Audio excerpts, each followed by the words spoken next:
You coming or not? You're chasing me and now you're backing off? You make up your mind, dude. Where are you going? He'd like to go outside, but it's too chilly. No going outside today. Unseasonably chilly. Oh, you want outside too. He can go out. Oh, I heard you make a noise. You gonna say hello? Give me a kiss? You wanna give me a kiss? No kisses, huh? Okay. Wow. Talk about great lighting adjustment, camera. That's just terrible. Hey, what's up, garden friends? Jeff here. How's everybody? Hope you're doing well. I'm great. Don't look at the messy kitchen. That's so rude. I can't believe you would do that. Oh, well, that's almost everybody. Where's Pumpkin? It's time to do a garden tour. This garden tour is going to be different than some of the others, though. Where is she? Hello, Pumpkin. Where'd you go? It's been a hectic few days. So, last Saturday, a few videos prior to this one, had a huge delivery. All these great big palm trees. And then I got sick and spent several days just doing a whole lot of nothing. I feel fine now. I don't know what it was. My throat was all swollen and closed up. Couldn't talk. Some kind of pneumonia or something, probably. A plague. It was probably the plague. No Pumpkin. Where's the cat? She's really good at hiding. So I have to hold off for another video to say hi to Pumpkin. So what happened here is I had to take several days off from filming and talking, mostly the talking part. I had filmed 8 videos that week to get ahead of a lot of stuff going on in June, so I just want to make sure I had a bunch of stuff filmed. And I think that it was probably just too much for my voice, and then I had a cold on top of that, so, you know.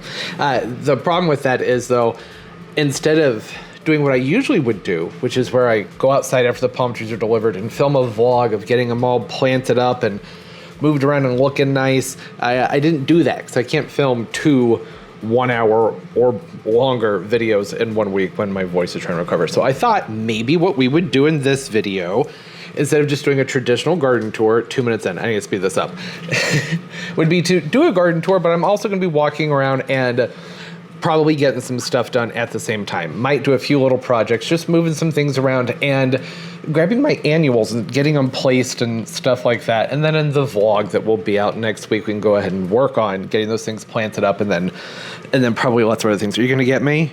He's always ready to get me. All right, I'm going to wait for my tea to finish. I don't like the tea, but it helps with the voice. And we can go outside and walk around, see what's going on, and pick up some plants, move some things around. I don't know what's going to happen, but I'm sure it'll be fine, hopefully. It better be. Pumpkin? No, kitten. You're not Pumpkin. That's why I should have named you. You're not Pumpkin. That's not very nice. No, I don't know where she is. Yeah, garden tour. That's what we're doing. Garden tour. Oh, you making friends? Nothing? Okay. Oh, did it stop? It stopped. When I opened the door, the birds were singing. It was the most beautiful sound. Where do you think you're going? You are not an outdoor cat. Get back. Just gotta keep her a little bit timid. Don't want a cat running out the door. Don't you dare. Don't even think about it. You'd get eaten so fast. Not worth the risk. Tea is in the process. It's peppermint and spearmint from the garden. Put a whole bunch in there, wash it off, crumble it up, and kind of muddle it. Get the oils out of it. I have it going a little bit longer in some hot water here than I'm going to add to my green tea. Got peppermint on my finger there. All right. I'm sure y'all are ready to actually walk around and see some plants. This is perfect timing. Got out here just in time for the airplane. There it is. Gotta love plane watch. How close can we get? Can we get any closer? That's good enough. May as well embrace it instead of getting angry about it. All right. So, as I was saying, things have been not necessarily chaotic out here, but a whole lot happened with the plant delivery and the palm trees, and then I was out for the count. So I've done a couple of things off camera, some on camera for the video next week, but a lot of it off camera, just some piddly things. Maybe we'll get to those things later and just start off with having a look at the garden. Definitely gonna need to pull some weeds. I'm sure there's gonna be all kinds of weeds. I have not had the chance yet. It's the first day that I'm really feeling totally better to go around and do much of anything. Lots of little maple trees popping up in here. Plenty of weeds. There's going to be lots and lots of weeds out here. That's just going to be part of it. I got a row of begonias planted up here. This has only been in for about maybe 2 weeks, so I'm not expecting much out of them yet. When I planted them up, I did mention at the very end of that video that I didn't bring them all the way down, and that was because, well, 2 different reasons. One is these Hepticodiums, the flaming torches, which are just looking great, aren't they? They put on a lot of size. This is going to be a really big, healthy clump this year. Well, they lean out. You can already see them starting to do it. They grow up, and then they lean forward. So they would cover up anything that's planted right there. And also that I needed to come in here and cut this out. I had to make a pathway to get these big pots into this nook back here by the house. Windmill palm goes there half of the year, and then the other half of the year when it's warm out, the Edenidia, the beautiful double trunk Edenidia. I love having it in that spot. The windmill is quite heavy. It's a 32, I think it's just a 30-inch container. That's also a 30-inch container. Not as heavy as the windmill though. This thing, very robust, heavy plant.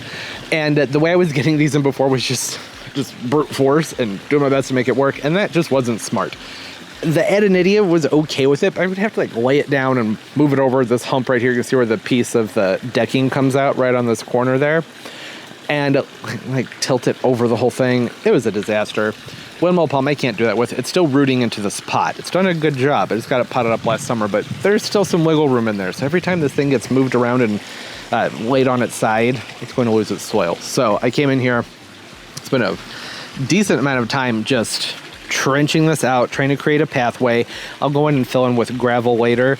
It's going to be a process I'll have to repeat, I'm sure, because you see all this, it's going to just wash back in there. I think in the fall, a smart project for this area, oh, there's a drip emitter sticking out from down there. That's how low the garden used to be. It's risen up over the years from all the composting and everything. Would be to come in here and put in a small rock wall, maybe just some flat stones. Maybe it wouldn't look that pretty, but needs some sort of retaining wall to come through here to hold that soil in so it doesn't fill in as much. And this spot has to be lower because this is also a drain that runs underneath the patio back here. It's a French drain, but it'll look a lot better once I get some soil in there. I usually fill this spot in. Make sure you can see the whole plant. It would make this whole thing look so much nicer. I like to fill that area in with just random annuals and tropicals. I haven't had a chance to get on that yet. I think a ginger would be good in the very front. That would look nice. Oh, the pansies. Yeah, they're starting to do the thing that they do. It's that time of year the pansies start to look sad and wilty. And then, I don't know, probably throw some hibiscus or something else in there. I have these Hepticodiums right here, but I've gotten pretty into the way they look forming this line right here. I'm enjoying walking around them. Put a Chinese fan palm. Plenty of these laying around. Stick one of those back here. Yeah, I'm just roughing up an idea here. Nothing's gonna stick, probably. Always have to play around with ideas. This guy, oh, so pretty. Isn't it awesome? Had this for a while, and it has been so sturdy. It's Mandevilla, the original Fire Up Orange. The color is so intense. It has gotten to be more into the reddish hue of orange than it was when I had picked up when it had been in a greenhouse. But I'm okay with that. I still think that it looks very nice. You can get that tilted so it's more up and over into that area. Yeah, then I'll stick some other things in there. Just looks good to hide the pot, I think. And there'll be more things. I will have this filled in all the way to that corner and then graveled in. And the stuff in the front I will drop into a more decorative container whenever we get there. The bamboo that's over here, I'm really liking it in this spot, but it just doesn't fit now that the Robellini palm, this pygmy date palm, now that it's back, it doesn't fit over here. And I had gotten this to put in the garden, but I was really liking it over here. I could get another one. And y'all know bamboo's not that cheap. The gold Lavex giant timber bamboo. Probably the most cold hardy of the different timber bamboos. Should be good to zone 6, at least that's what everybody says. Who knows? Oh, also, I'm 6B, 7A. The stuff in the pots does not stay outside during the winter time. Yeah, so that's a big plan I've had. Oh, that looks really good here too. I like that. I like that gold on the canes with the backdrop of those arbs in the background. I do like that. So the plan with this was to put it in here. Let it fill in this spot. This is the perfect spot for the bamboo because I only have to put in a barrier down here. So right back here in this corner, I just need to put a bamboo barrier from right here and over to the back to the driveway. And it'll be pretty well contained. I am a little bit concerned about the closeness to the pool. It really wouldn't be that close. At the closest spot, I think that's about 12 feet, maybe. Maybe, yeah, I'd say about 12 feet. That'd be a long stretch, but a timber bamboo could do it. Would it? Probably not, though. It wouldn't be very difficult to hammer in a, you know, a bamboo barrier down there. Should probably put it on this edge. Maybe I may end up doing it to the whole thing, just not the side where the driveway is. You get the point, though. That looks good there, doesn't it? That's why I got it, was to plant over here. I love the bamboos, and I think that that would just be absolutely beautiful. The big canes of that gold bamboo, eventually someday filling in that area. And bamboo gets a bad rap, but you got to remember, puts up growth once a year. When it comes up, it's real soft. So it's my smaller bamboos. If it's grown in an area I don't want it to be in, I just stomp it. That's all it takes. But really, you should take a spade and just chop it. And that's it for the entire year. And it's not going to grow into that area. But you have to stay on top of it. So after several years, once they've established, then boom, they'll come up all over the place. So you need to not let them get out of control. I don't know what to do with these pansies just yet. I think these actually ended up just drying out more than anything. Yeah, there were some bulbs and things in here, so that's a project for another time, because I actually have to dump them as we scooting things around. Okay, well, on to something here. I have a ton of Coladiums over here that I am in the process of sorting and filming at the same time. So it's taken me a minute to get through it all, but really nice, big, jumbo-sized bulbs, and some pretty fun colors too. So I'm going to be getting these spread around into the containers that the larger palms are in. I just got Miss Figgy repotted, hence the mess. I just did that. I just dumped it in a pot and threw soil around. Didn't really take much time to do anything special with it. The queen palm's looking great, isn't it? Thing's getting huge. Not much else to say that other than it's getting huge. It's not going to be able to go in this spot next year. I'm going to have to put it in the garden next year. Because apparently if they don't have the right crane, they can't get into this hole. So it was a big ordeal getting it over here. And I just worry about somebody getting injured in the process of getting that into that spot. It's gotten very, very, very large. So next year, it'll be going in the ground right over here when it comes back from the winter storage. So I'll have the Alexander on one side, the queen on this side. It'll look nice. I'm not that attached to having the queen palm over here, although it does look nice. I really do like it, but there are plenty of other things that go down here by this light, which we'll talk about more later. So I still have a lot of tropicals to move around. Over here, this area is different. Y'all haven't seen this. You will see some more of the process next week. I had the Pelostachys, the yellow. Yeah, Yellow Grove, just very common bamboo in these containers for several years. The idea with those was that it was supposed to be something that would be evergreen and really pretty, but it didn't work out that way. It was very nice looking during the summertime when it would have fresh growth on it, but there were two exposed right here, so they weren't staying evergreen, and I didn't care for how that looked. I didn't like the brown foliage all winter long. I would rather these containers be empty than have the big stalks of brown leaves all over the place. So I spent 2.5 hours yesterday getting those monsters out of these containers. That was a project that I was not looking forward to. Probably something, because I was thinking about doing this last summer. So this is a project that I've been avoiding since last summer. Glad to have it done though. I moved these Chinese fan palms into these containers. They're not done yet. So next week in next week's video, going to do a lot of planting in these, get them filled up with annuals. And I think that I need to come in here and lift up the plants, not just down inside the cash pot here, but I think I need to lift these up in the nursery container, put some soil and drop them back in, because there's a huge lip there. And I normally like a big lip in my containers, but that's too much. It's going to be really hard to make this look nice with annuals in it when they're sunken down that far into the container. So I have a little bit more work ahead of me with that. Don't mind the socket box, need to order a new one and get all this stuff replumbed and rewired. Everything is going to be moved to the back of this. I have a new filter that's going on here. It's right here, just showed up in the mail, so I'll be running an external filter on there with a different fountain and everything, so it'll be less tubes and cords. Everything will be behind it. This is still Turbo's favorite spot. He loves it. You like your fish? You having a good time with your fish, Turbo? Yeah? You can't even look at me, huh? Too enthralled by the fish. Enthralled. Yeah, entranced. You like your fish friends? I know, I do too. They're pretty cool. Got that moved last week. Had to move it for the palm tree delivery because it was sitting over here into this corner, which is another spot that I could start filling with annuals and houseplants. Pond was right here.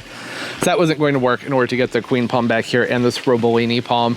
Queen palm had a couple broken branches on it during transportation, but that's okay. I know they're called fronds. Don't come from me. I know. A couple of the fronds were broken. It'll grow. It's fine. Robellini looks great. Did a good job in the wintertime. It has some bugs on it, but I sprayed it, and I think that should be okay. Just need to stay on top of it. There were some flowers on this guy, and I was hoping to be able to show you. There it is. Doesn't that look nice? Austin Pretty Limits. Oleander. Got this as a teeny tiny, basically a stick from Proven Winners a few years ago, and it's done a good amount of growing. Repotted this in the springtime. I'm thinking I do need to come in here and just cut everything in the top off because it just wants to lean. I need this to get more sturdy. Hey, just kind of hanging out at the end here. Sure, I can probably find a better spot for you. There we go. How about that? That's probably very loud through the microphone, I'm sorry. Okay, it could use some work, but it's better than just sitting on the patio. That looked weird. Still doing some picking up from the tornadoes and everything. This entire planter got knocked over and most of the plants got smashed. I'm gonna go ahead and say that the chenille plants had goner that was in there, the Acalpha, but it looks like the New Guinea impatiens are coming back. The begonia is going to take a while, but it will bounce back. It's just, that's what happens. Everything got blown around and blown over and just torn up. Do you smell that? Oh, it smells so good. Chitalpa. El Nino Chitalpa. Blooming its head off. Cannot believe this is blooming already.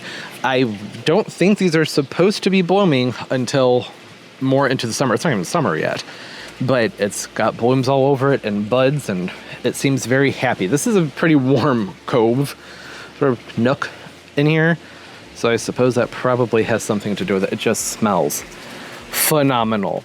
I put this in this year. I put that hydrangea in this year. I'm going to have to prune on both of them in order to make them fit, though, because this is a plant that's going to get rather large. So I'm going to have to keep it pruned away from there, and I'll probably keep it limbed up from the bottom down so that I can have more things filled into this very narrow bed right here. I wonder if the other Chitalpa is budding. I would be surprised. It shouldn't be, but maybe. Oh, I'm in the process of moving the bird bath. It's just been sitting on its side, disheveled, for like the past, I don't know, month. Finally got around to getting it moved. Just need to grab the level, get that squared away. This other Chitalpa. Let's see here. These flushed out with their foliage around the same time, but that other one, well, this actually had some dieback. We had a random freeze early April, and that killed back everything that had flushed out of it. So had a setback. I don't know. I don't think so. I'd be surprised. Yeah, let's get in there. That's a bud. It's got some buds in there. Ooh, you see that? Look at the glow. That's why I wanted this one, specifically this dogwood. It's been on my wish list for a while. It's a Sgt. Pepper dogwood. Very vigorous. This has put on a lot of growth. It just got put in the ground a few months ago. But look at the tricolor variegation. See that pink that's in there? It's because we've been having rather cool evenings lately. It's not going to stay like that, I'm sure.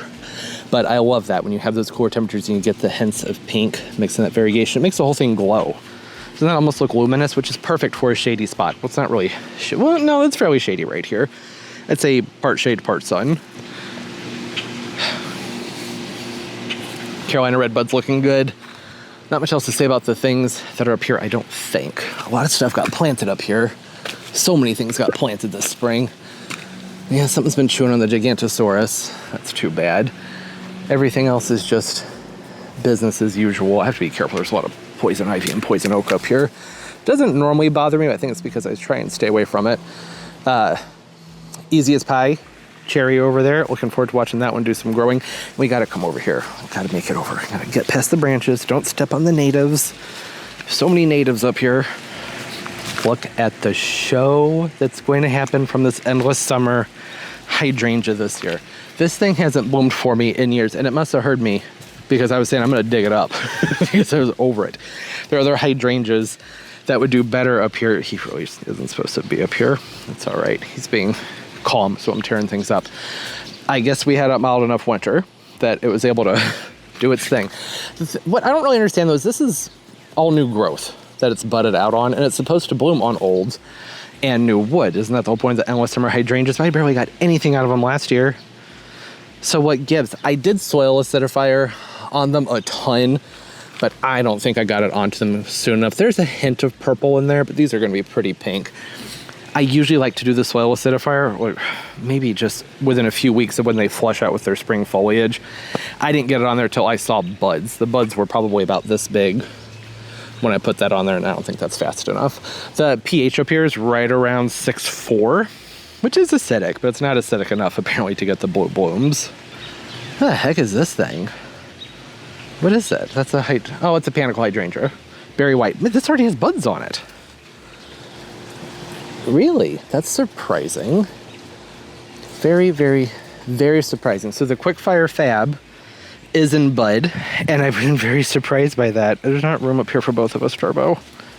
The Quickfire Fab is the earliest blooming of the hydrangeas, of the panicle type hydrangeas. So I'm not surprised that that's already starting to bud up. But the berry white is just, well, I thought it was just a plain old, really pretty looking panicle hydrangea. But if it's already starting to bud up, then that means it's going to be right about on par with the Quickfire Fab. And that would be awesome because the Quickfire Fabs are pretty expensive. Very white, not so much. It's gonna be really pretty here. Gonna have the white that'll eventually turn to a deep magenta color with the pink, hopefully some blue, but mostly pink, and the blue jangles down here in front, which should be blue because I got that one earlier in the season with the soil acidifier.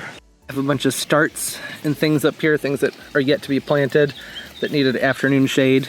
Really pretty Stuttgart canna. I've been starting these in containers the last few years because it seems like most of the time I order them, what they send me are not Stuttgart. So I wanted to start it in a container before I bother putting it in the ground. That one's good to go. This up here is pretty much all natives and wildflowers, or just things I really like and don't have anywhere else to put, so I just drop them up here into the hill. Bloodgood Japanese maple, that got planted up, and it'll be in a video fairly soon, I think. It's a beautiful, beautiful tree. Where are you coming from? Looks like the Asclepias are dry. That's surprising. Well, it's not actually that surprising. So we've been having rain, but we haven't been having anywhere near enough rain lately. The air is really dry, which I know shouldn't matter for the Asclepias, but they're freshly planted. Now, is this berry white in bud also? It is. That's shocking. There's my others. I'm trying to walk through here without getting a pine tree right in my face. My other hydrangeas, the vanilla strawberries, the firelight, Quickfire Fab over here, they're not even close to being in bud. At least they weren't a few days ago. Nah, none. The Limelight Prime is what this one is. It's supposed to bloom earlier than just the regular Limelight, which, to be fair, regular Limelight does take longer to get going, so that's not saying much. Needle palms, look at them. These things have gotten absolutely huge. Monstrous. They have some winter stuff that need to come in and cut out. They're doing great though. Lots of new growth coming out of the middles. That's what I like to see. Baby Grand Magnolia settling in. Nice big fuzzy bud on it too. I'm really happy about this for this location. It's going to come up, not get too big, just about, I don't know, maybe at max 8x8 to 10x10, which I doubt will be the case. I'll have to keep it pruned up. But I think it's going to work in this spot because I protect the needle palms when it drops below about 5 degrees Fahrenheit. And this is not as cold hardy as your regular, just plain old grandifloras, right? So I think it's rated, zone 7. So it should get more protection right here since these will be protected when it's really cold. That'll benefit from that, I hope. That was the idea anyways. Cape Paris Magnolia. Just a stunner. I love it. I love the new growth. It comes out that reddish, pinkish hue. It was just a stick a few years ago. It makes me happy to finally see some growth on it. Hudson Bay. That's new. I've gotten a lot of hostas planted this year, and that's one of them. And here's that Quickfire Fab. See? So it's probably further along with its buds than the others are, but not by much. At least, you know, the berry whites. That smells so freaking good. I have to get more of those planted. I don't know where I'm going to find them. The nurseries are not likely. I've been asking around. A lot of them are not getting them in this year. What was that? There's some kind of animal just went right through here.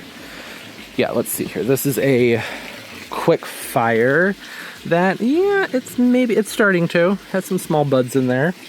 Looks chlorotic, but I don't know. I don't think it is. Well, it doesn't really look chlorotic. It just has a totally different texture to the foliage than the other panicles do. Really excited about this one. It'll look even better when I don't have the pool equipment sitting over here right next to it. This whole corner, everything's coming together beautifully. Hepticodium, flaming torches, these were just divisions a few years ago. They're starting to take on some size. I have other plants just set in here because my hope was that the irrigation would help me take care of them. But then the irrigation broke, so I've still been hand watering everything in here. So you're going to be seeing there are just random plants just set in place around. That's because they're just easy spots when I set up a sprinkler for things to get watered Just help save me some time. I'm going to come in here sooner than later and chop out a whole bunch of these cannas. There's just too much. I want them further back towards the wall. They shade things an awful lot, so I don't want them right in that spot. Everything here, I know it looks thirsty. It's not. It got watered. It's just afternoon sun, even though it doesn't look that sunny. That's all it takes for these guys. They're just all shriveled up and sad looking. This is probably the thing I'm the most excited about as far as plants that returned from last year, and this is the Pharaoh's Dream Colocasia. Here's the tag back there. Look at it. Look at it. Isn't it freaking beautiful? Idea here is they're supposed to come up and have a cup-shaped leaf with that gorgeous variegation on the inside. Brian's Botanicals, when they started selling these last year, were saying that they think that they will be cold hardy, but they just weren't sure. So I left one on the ground. I took the others inside. And I was thinking that it probably would be cold hardy because it looks an awful lot like the Bikini Teeny, which is over here. There's a Bikini Teeny. They have a very similar leaf shape and just growth habit, but different colors. Bikini Teeny is much darker.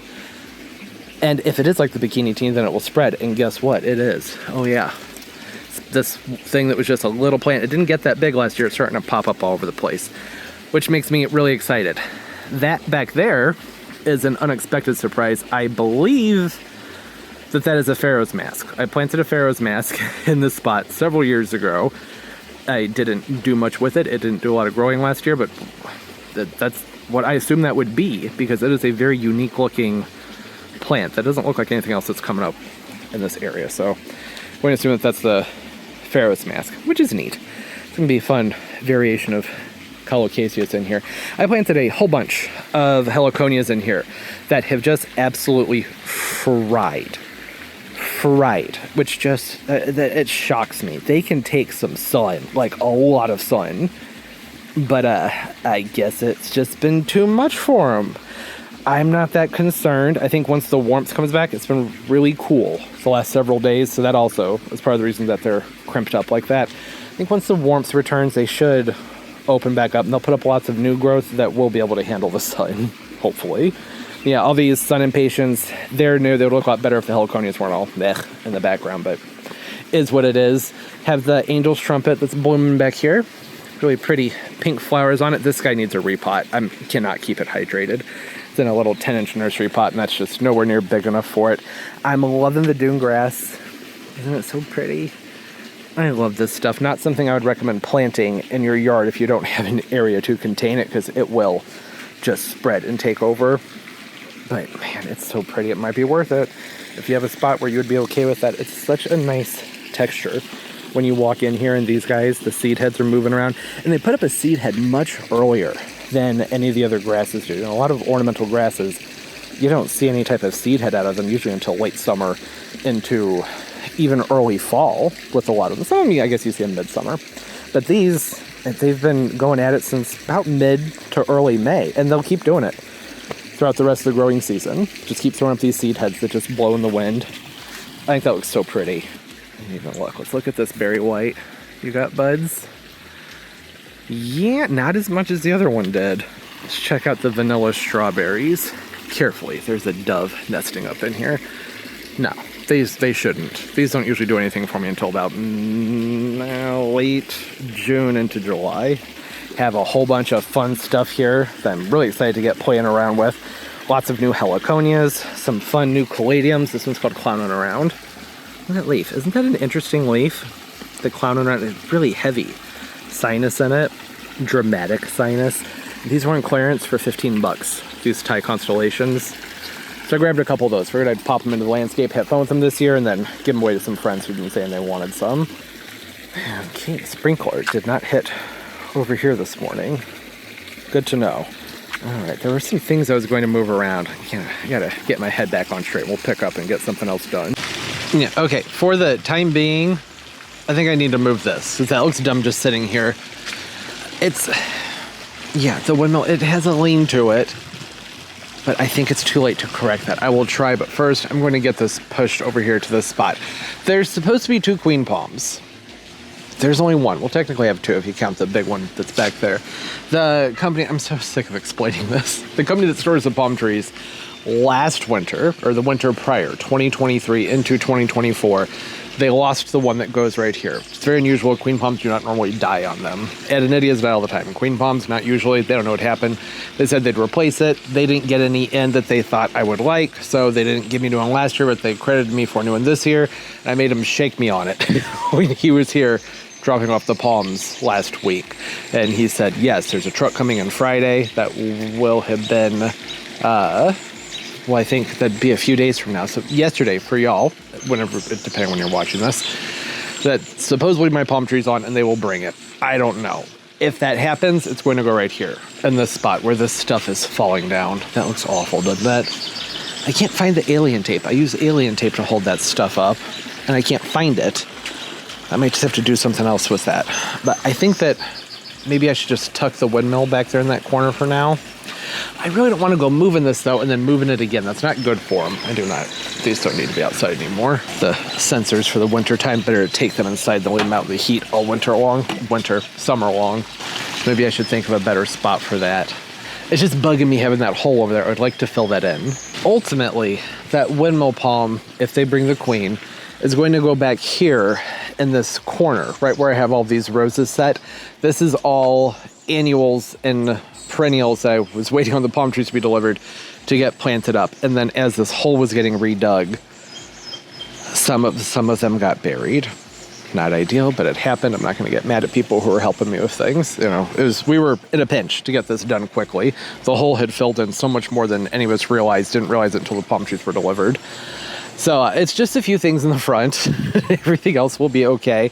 But these are things that I will actually probably get planted up the next few days, at least as far as what's left of the perennials. It's nice and cool out. So have a really neat reblooming Asteel Bay back there and a whole bunch of roses that I'm going to get put up into this fence line here. I probably won't film that because it's not an easy spot to get to film. I filmed planting up that maple tree. That video will be out eventually. And it was difficult to get up there with the tripod and everything. It's a narrow area with a lot of stuff in it. But once all these roses are out, I think I'm going to put the windmill right in this corner so it'll come up to right about here. Hopefully it won't block the view very much. I'm thinking that it's hopefully tall enough now where you can see through it to everything, but this is also downhill some, so that may not work. It may have to go over here in this corner. Regardless, it's going to go over here somewhere. But right now, this area, it's clearly, this is occupied. I'm not fitting anything else over here right now. It's my little holding spot, one of many, a little nursery. Yeah, I don't want to go moving that around just for the sake of it. It's not great for the plants to do that.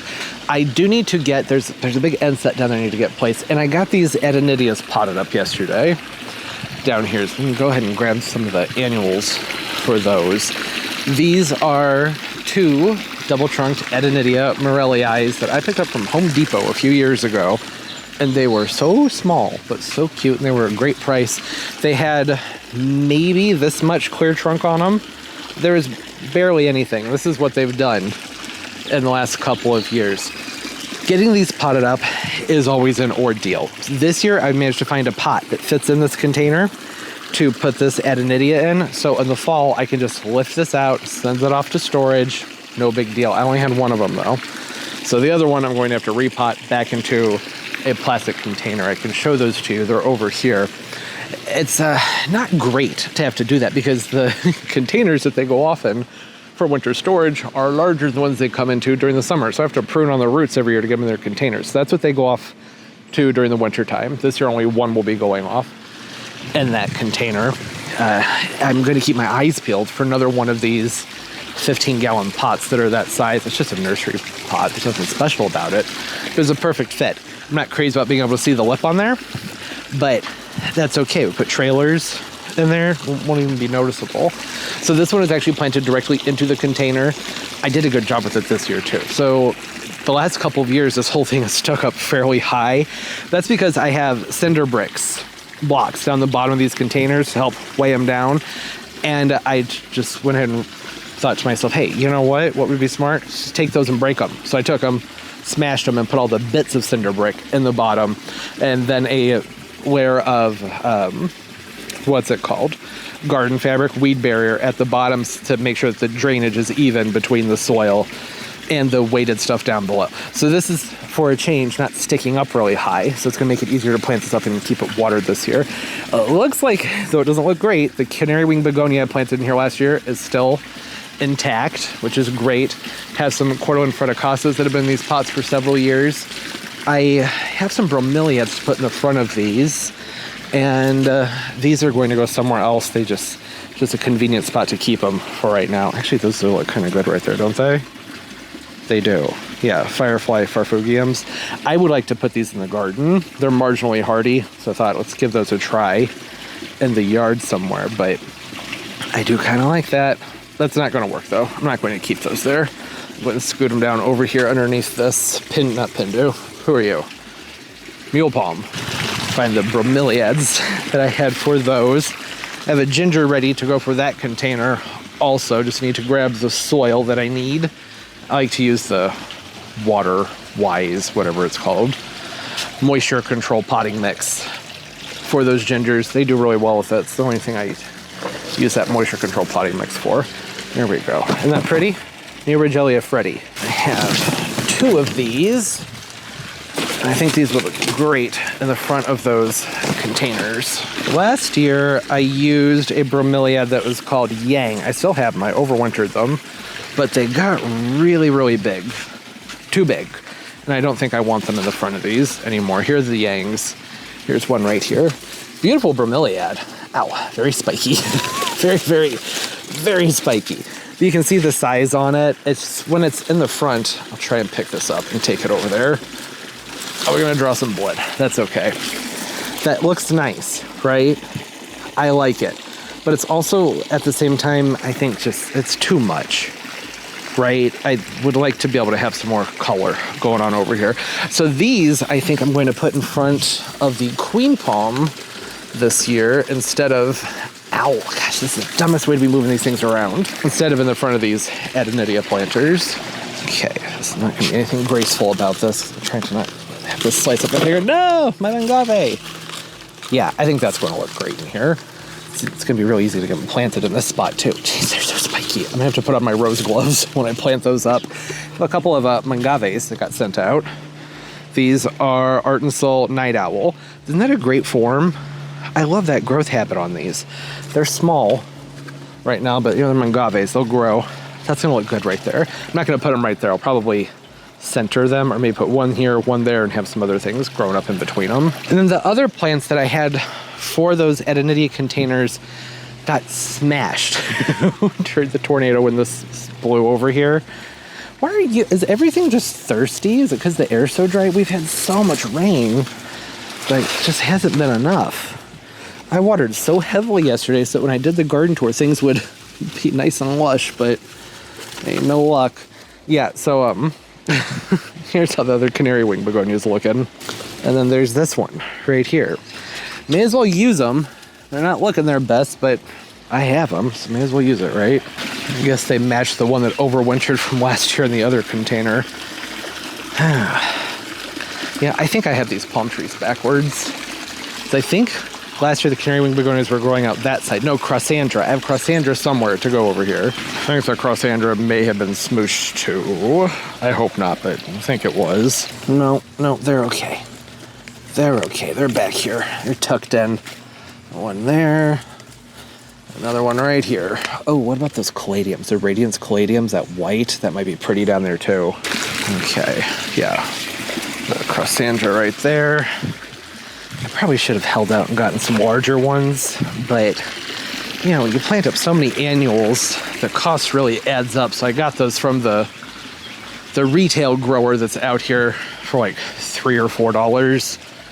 I guess for like $9 to $12, I could have gotten some larger ones. Okay, and it's not looking amazing, but survived the winter. This is just a little bulblet I took from the ones that were in these containers last year. These are just the variegated Fridex. I say it plural because there is another one inside that I have upstairs in my office growing out of the fish tank that looks much better. So I'll bring that one down later. Okay, well, that's a starting off point for these. I will more than likely add a bunch of impatiens, some other things for color. Ooh, trailer. I want trailers.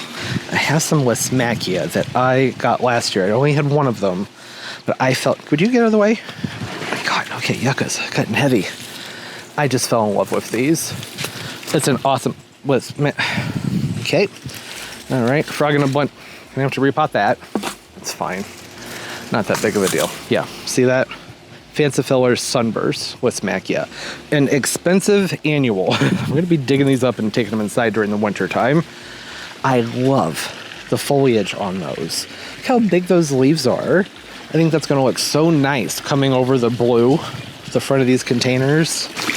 I got 4 of them. Probably didn't need to get 4, but they were hard to find last year. I had 1 last year and I went, oh, I really like that. Went back to get another one and it was gone. So I only had the 1 last year. I think I got 4. Yeah, that's beautiful. Come around to the other side, the lighting's better. I love that. I like that it has this rosy pink stem on it with the nice big leaves. It's elegant, but also tropical. Ooh, it's so pretty. I had thought about doing a tiara pink or blue petunia in the front of these containers, but I just don't think they get anywhere near enough sun to go over the fronts of these pots. I'll have them actually in the front when I pot them up. I'm just getting things set. That'll make it a lot easier to get things planted later. I don't know, lighting's harsh, but I think that looks nice. They have a great size to them too, don't they? Like they're already, once they're planted up, they're already going about halfway down to the bottom of those containers. I might pop some Crescia Tradescantia into these as well, just for some more color and some variation in texture. Like that purple, that would look good. That's a decision I can hold off on making until later. Now, I had been holding off on potting this guy up until I had moved the bamboo. Lime Zinger, Zanthsoma, awesome chartreuse color to it. And how perfect is this color for this container? Probably actually put it in that container. But isn't that perfect? Those look so good together. I've been waiting since last year to get these potted up into one of these Tommy Bahama pots. Probably that one. That's probably going to be a better fit for it. This guy, not ready to move it yet because it's still doing its thing. The dianthus, they're still blooming and it smells really good. But that won't last long. Like this dianthus, it's done. Need to pull all this out. Actually, I should pick something out to go into the top of this. I would like some kind of fun grass to grow out of the top of that seashell. Yeah, I'd say this maybe has another 2 or 3 weeks left, and then I'll move it. I'd like to move it now just to get things moving, but I'm not going to. This windmill took some damage this winter, but it's pushing out. I've been treating it, so you can see, you get in there, there's green coming up, so that's good. This one's been more delicate than the other windmills that I've grown. I don't think it's a Fortunii. It wasn't labeled when I bought it. I just looked and went, oh, that's some kind of Trachycarpus. Looks like a Fortunii, but I don't think that it is, because like 20 degrees and it just throws a fit. Okay, excuse me, Turbo. That's fun. What else? I'm gonna move this Fatsia into the shade. This area over here, a lot of the plants that are down the other side of the garden are going to come in here and fill in this gap right here. Haven't done that yet, obviously. We'll have a look at what's down there in a minute. You guys aren't getting smushed, are you? Silver lady ferns. Ah! Oh, okay, yes. Storm knocked that one over and I missed it. Thought I had everything picked up. I knew there were some things that I missed over there. Stingray, Alocasia. I want to get that one set into the garden somewhere. I have a whole bunch of other fun things over here too. Oh, my mind's spinning. All kinds of fun ideas now. I know I want this one to go into the landscape. I actually have several different Alocasias I want to get into the landscape. The Golden Dragon over there is one of them. I was thinking I might put this one down here. Oh, shoot. That's not under, it's not underneath the palm tree, is it? Okay, thank God. Thank God. It would have been a disaster. I tried so hard when they lowered this Alexander palm into the ground to make sure that none of the irrigation lanes got pinched under it, because that's happened before. That would have been bad. I mean, I guess we would just cut it and run a dummy line, but, you know, more projects than necessary. I like that idea of putting the Stingray right there. Having that come up from this corner is going to look good. I usually pot the bottom of this Alexander palm up with annuals, you know, petunias and all sorts of things. The thing is, this palm has gotten so big at this point that whatever I put down here, it just doesn't thrive. So, just because there's so many roots. So I'm thinking sweet potato vines. I might just fill this entire thing with sweet potato vines and let that green just drape over and go all over the place. I had toyed around with the idea of instead of using sweet potato vines to do pumpkins, like Jack B. Littles. It's a similar look, and you get a harvest off of them. But they're going to want a lot of nutrition, which sweet potato vines will too, but it's easier to give it to them through a synthetic. I'll have slow release and organics in there already, but do you know what I mean? It's easier to just feed the annual sweet potato vines and let them grow and do their thing, whereas with something that you want to harvest off of, you need to be really consistent with it if you want a good harvest. I don't want to mess with all that. Some cheap sweet potato vines, cover up that whole base and grow down. Add some caladiums that are in there, and Pharaoh's Mask Colocasia that comes back every year. I think that's going to be fine. This end set right here, the idea with this year was to put it, well, in the same spot I always put it, but that area is getting full. Well, it will be full once things do some growing. It's not there just yet. The bamboo is not going right where I set it. It's just going in this vicinity. I actually think the banana will go right here. The bamboo, I'm going to scoop back some more. This area is more cold than the rest of the garden. I don't know why. It's just a cold spot, so I want this bamboo tucked further back into that berm where it has more protection. I think that would be best for it. Then I'll do the banana right here. I don't need to do that right now. It'd be fun to get it placed and ready to go right now, but I'm not going to plant that right now, so may as well hang out in the shade for the time being. Yeah, the golden dragon, or dragon bone. Golden dragon. I think I'm also going to put that. I'm going to put a whole bunch of Colocasias over there. Just let them all grow and do their thing. That spot, they did really well over there last year, is what I was about to say. I think that'd be a good area to put some more in, different varieties, and see how they do. This whole area, I guess I didn't give it the attention that it needs.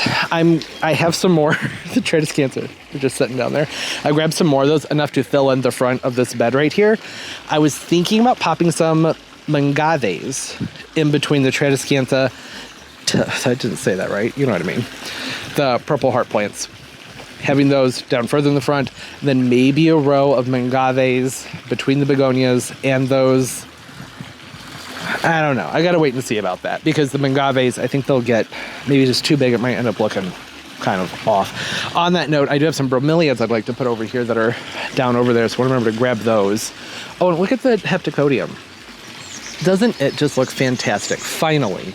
This is a plant where, you know, buy it as a little, I think it was in a 3, maybe 5 gallon pot max, just a few feet tall, and it was a bush. And I've been training it into a tree. And the last few years, I've been on the verge of just pulling it out of there because its shape and everything, it was just bugging me. But I stayed patient, and I've been staying on top of limbing it up because I want it to be open on the inside. I want it to have that nice vase shape to it. And it's almost exactly to where I want it. Next year or the year after, this will have just enough height on it where I can open it up some around the window so you can actually see through that window. That's what's been bugging me. And it will be perfect. Done a lot of growing over the years. Look at those leaves. They just have the neatest leaves, the curl, which sometimes I like, sometimes it bugs me because it also reminds me of a thirsty plant like those heliconias and gingers that we were looking at down there. But it's just so nice because this flushes out really early in the year and it holds onto its foliage really late into the year too. I feel like it's only bare for maybe 4 months out of the year. And then you have that late season bloom, which is nice because nothing else is in bloom when these are blooming, at least not trees. You know, these bloom around September. Pretty much everything except for some of the crepe myrtles are done. We don't have a ton of crepe myrtles out here. Where am I going? I started moving this direction. Was there a reason? Oh, yeah, bromeliads. I have some nice bromeliads back here that I think would look good over there. Yeah. Just wondering if they're ready to be moved into that sun quite yet. I don't know. I might give that another week or so. Okay, I couldn't take it. I went ahead and I pulled them over here just because I had to see what they were going to look like. I like them. So these are Juliettas. They're a very large bromeliad. They can take a lot of sun. These were overwintered in the grow space last year. I did nothing with them. Can you tell? Can you tell that I did nothing with them? Yeah. I need to take a pair of scissors and clean them up. This one's new. I had 3. 1 died. Got a new one. I was thinking that that looks nice like this. And then I was debating maybe sinking one into the ground right around here so there would be all of these right here. But also, I'm standing here, I'm thinking that it would look nice to maybe just have the 2 right there and 1 random one over here. Because that would, you know, kind of pinch the area together. I think that might be the way to do it. I'm not sure. I'm not going to do anything with them until I come out with a pair of scissors and get them cleaned up, but we talked about it. Now you know what's going on in my head. figure out what happens next week. These will all go back into place. I think I'm probably actually going to pop the ginger into the ground right there. Maybe. This ginger is getting the same light as those gingers down here. And the ones that are in the ground are not doing that hot. I mean, they're okay. It's just, well, they're all shriveled up. And it's not that sunny out. It has been cool. They should be plenty moist. I don't know. I mean, I do know. I think it's just we've been having some cooler night temperatures, and in the afternoon the sun's been strong. Need to get off of it. That just is what it is. What else is over here? Oh, all this stuff right here. Not the pump. Need to put that away. These are things. Oh, look, the bees are all over them. That's why I got them. So these are cat's pajama nepidas. I wanted to fill in this area right here with the cat's pajamas, but I'm battling grass. There's just a bunch of fescue that keeps popping up over here, and I've been pulling it, and that clearly wasn't working, so I've been hitting it with deadweed brew, and that's slowly working. But I think you can see there's still some coming through in there, right there. I need to give it a few more applications, but once that's up and I'm feeling confident that it's been handled, I want to take that nepida and take it in from right around here and swing it down. I have a bunch of succulents to go in the front. These big, beautiful echeverias I want to put to the ground right over here, and then some cosmos to just pop in. So there'll be a whole bunch of flowers over here for the pollinators. I think that will be nice leading down here to this whole area that's, well, it's a mess, but you know, storms and everything. The impatiens, those were planted up a few weeks ago. These are new. You've probably seen them by now if you've been watching the videos. These are the Incredible Stormproof.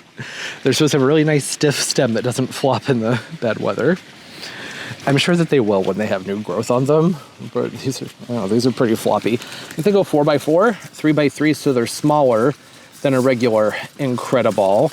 They bloom on new growth, which is awesome. I want to make sure I have the size right on that. 3.5 to 4 feet tall and wide.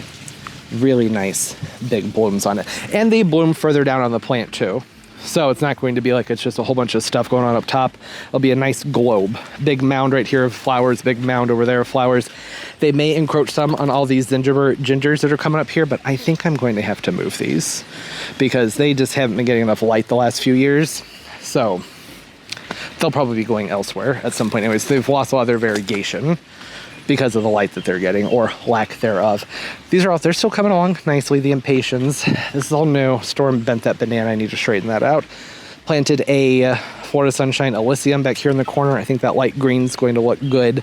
And then some other just random perennials have been getting to the ground.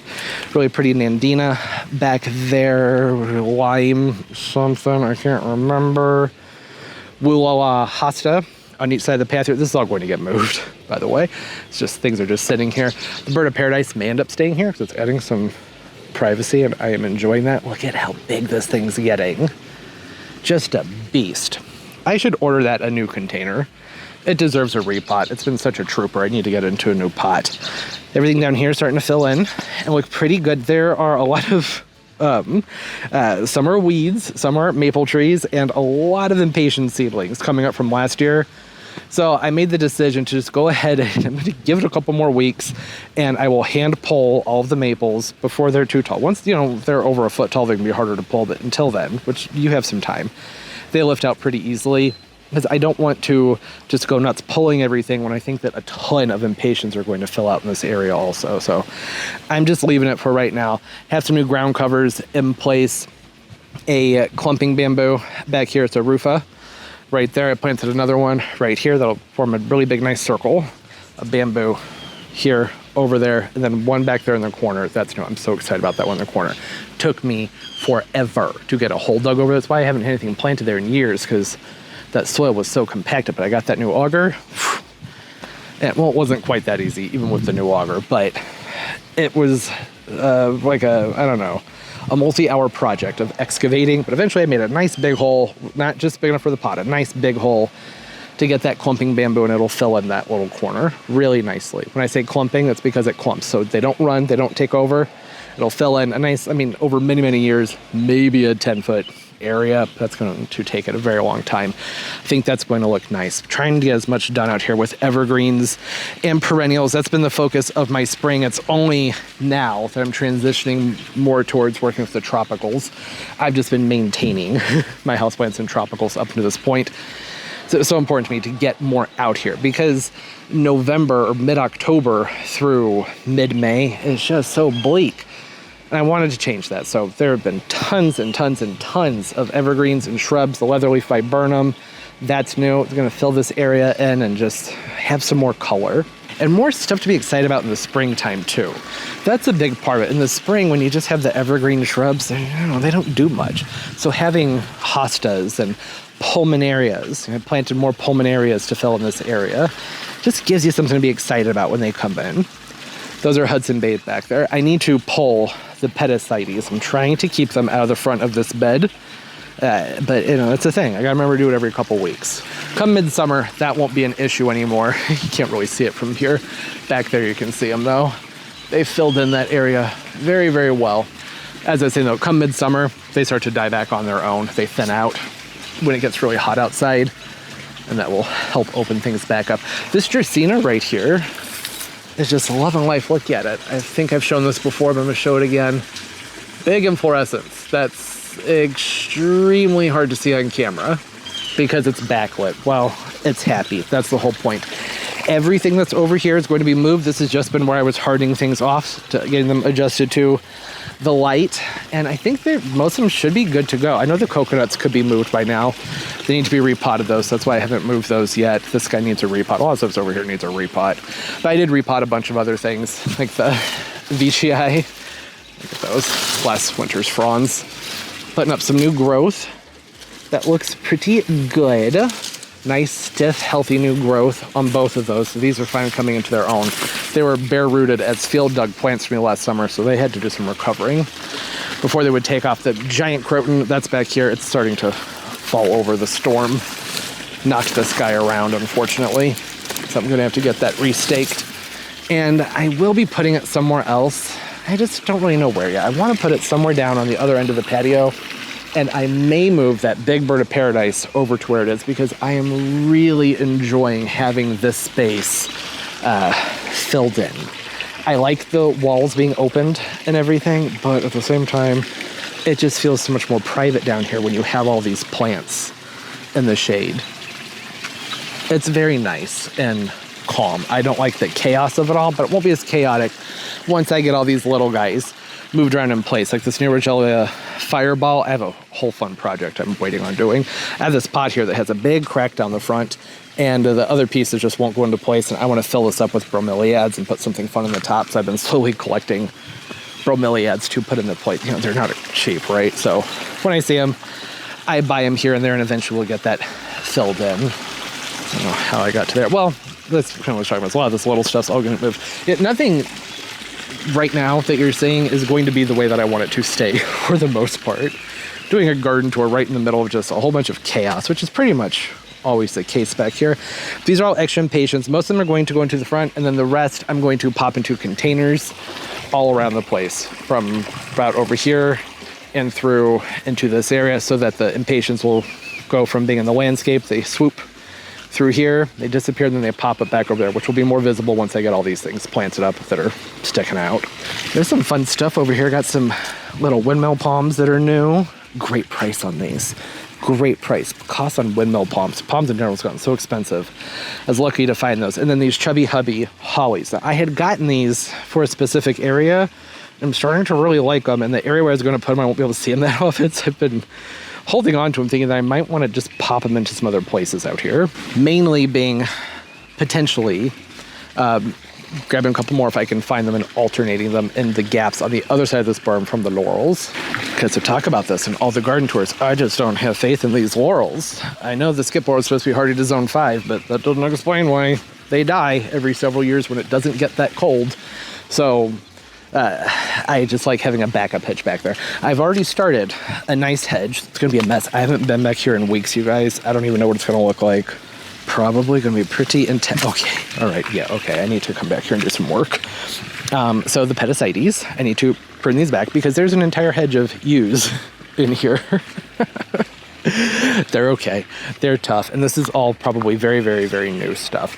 You can see the yews. These are Hilii yews, I believe.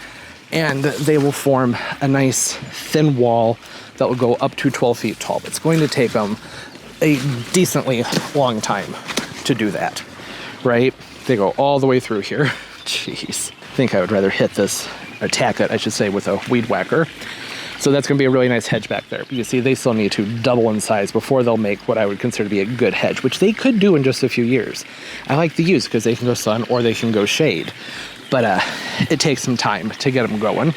The Chubby Hubby hollies I was thinking about putting up here, I already have some holes dug for them. So 1, 2, 3. And then the leatherleaf viburnum up in here. But the Petasites have grown so much more than they ever have before. They have never been this happy. And they've been in the ground for years. I didn't do anything different. I don't know what it is. The year I decided that I wanted to plant this area up as a garden, they decided that they wanted to eat it. I mean, that's why I got them, but it's just not great timing. I planted so many perennials down there, the bull's sedge grass and all types of columbines and things, and they were just like, I don't think so, not this year. I don't know. It looks beautiful, so I'm not really mad about it. But I am going to have to do a lot of clearing out in here in order to get those hedges, but not hedges, the shrubbery put in. I have the Pragens viburnums up here, which have come into themselves very nicely. Took them a few years, but look at the shine. There's a silver glow on these. Can you see it? Do you see that silver sheen that comes off of the foliage? It's a stunning, stunning viburnum. They just sat still for several years. They're finally taken off. I know, you know, the sleep, crawl, leap, whatever this saying is, that's not true for all plants. These, it took about 5 years so they started to do anything. I think it would look weird to put the leather leaf up here. That was going to be my whole point. It was supposed to go over there. So, I don't know. I'll figure it out. There are plenty of places to put it, but that's where I want it. So there'd be one down there and one over here. I have some spots on the north side where that might look nice too. Alocasias. Got these guys planted up a couple of weeks ago.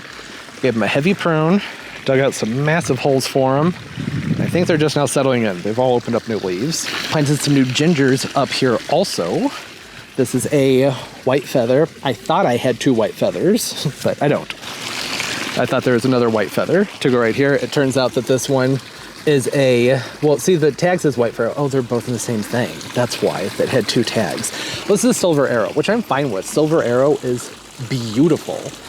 It's a more subtle variegation, but to me it looks a lot more like a Zarumbit ginger. I really do prefer it over the white feather. It's a much more tropical look to it. You see that? That variegation, it's subtle, but it's also just absolutely beautiful. I think it's the prettiest of the variegated zingibers, but it is going to look odd having the white feather on one side and the silver arrow on the other. I don't think I care though, right? I mean, screw it. It's fun. It's nice to have variety. The Alocasias, these are the Borneo Giants. Overwintered them in the garage last winter. They did wonderfully. They did get long and lanky, as they tend to do indoors, so I cut all that stuff off, cleaned them up, dug them some nice big holes, put in a little bit of compost and some biotone starter, watered them in with a root stimulator, because I had to really tear through the roots to make them fit into these holes. They had gotten massive root systems on them. And I just wanted to be safe, so that's why I did all that extra stuff with them. These are going to get massive this year. So remember, if you remember, last year when I planted up these Alocasias, they were in a 10-inch pot. So they were just a couple feet tall. In fact, they were smaller than these offshoots that they put up right here. And these have almost a couple feet of pseudostem, we'll call it trunk, on them. These had leaves on them that were, I want to say, I don't know. I feel like saying 8 feet long is probably being dramatic, but I don't know if it is, because that fence is about 5.5 feet tall and they were way up above the fence. The leaves were massive, and that was just off of their first year growth. So this year I'm expecting them to put on quite the show. I'm so glad that I took them in and overwintered them. I was on the fence about doing it, but I just figured, you know what, it'll be so rewarding next year if they do well.